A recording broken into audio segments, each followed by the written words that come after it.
chauffer notre hamac, étant donné que maintenant, il y aura plusieurs personnes qui auront un hamac à la maison. Je vais vous montrer.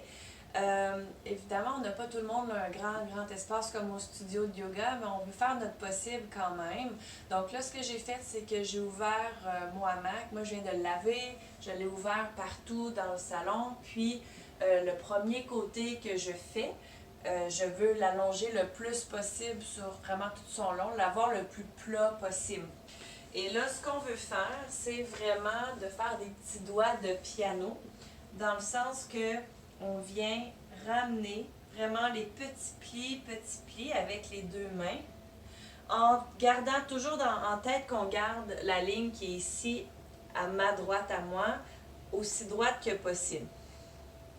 Donc là, il ne faut pas y aller trop vite, étant donné que quand on y va trop vite, à la fin, la petite fleur qu'on va vouloir avoir, elle ne sera pas égale. Et là, c'est là qu'il va y avoir un petit peu de débalancement dans ton hamac pour certaines postures que tu feras.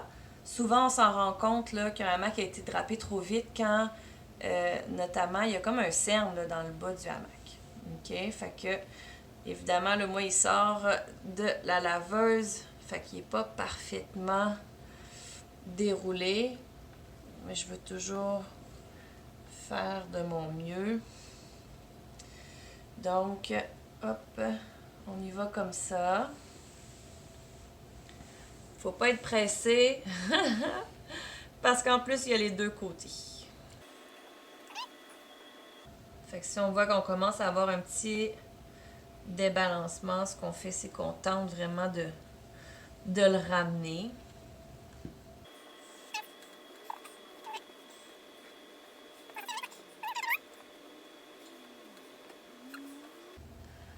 On devient meilleur à la longue, mais ça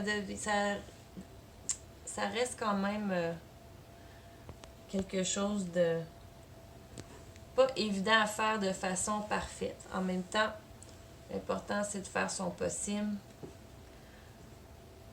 puis d'avoir un résultat qui est bien sans que ce soit parfait.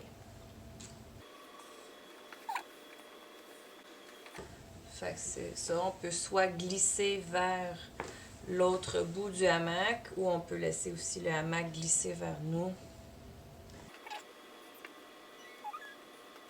Je vous dirais que quand le hamac est neuf, c'est plus facile. Mais là, lui, c'est mon premier hamac de tout. Donc, je l'ai lavé déjà à quelques reprises pour l'avoir apporté en voyage autour du monde. Donc, on voit là que quand il a séché à plat, il a quand même pris des petits plis. Assurez-vous d'avoir votre choke qui n'est pas trop loin de vous. Le choke qui est le petit ruban rouge et blanc. Je vais vous montrer dans une seconde.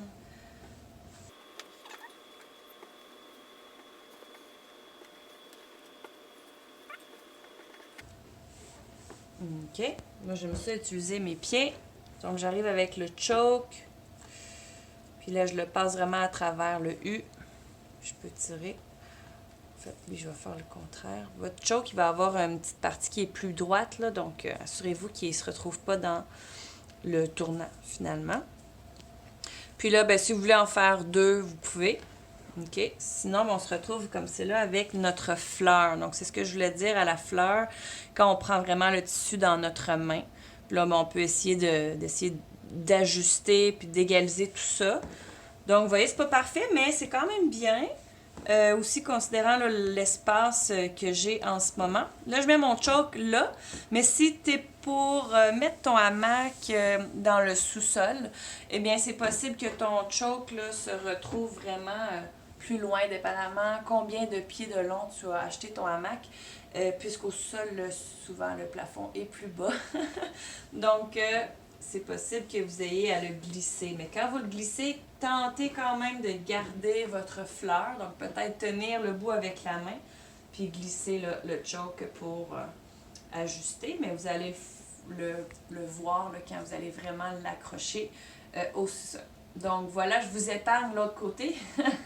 Puis je vous reviendrai avec peut-être une autre vidéo de comment je l'accroche moi dans le sous-sol. Merci.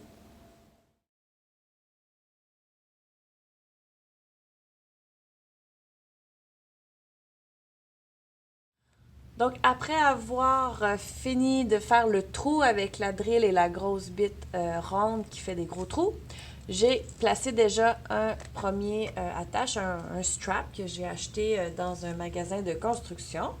Donc là, je vous montre l'autre côté. J'ai inséré une première fois. Là, je me retrouve avec les deux bouts égaux. Donc j'insère lui qui est le plus à l'extérieur. Je l'insère à l'intérieur pour faire un premier choke. Donc là, on s'assure qu'il n'y a pas trop de twist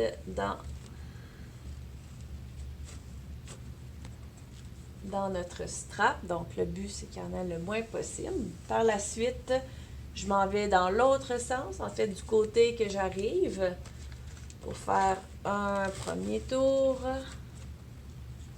Je tire vers le bas, j'insère à nouveau.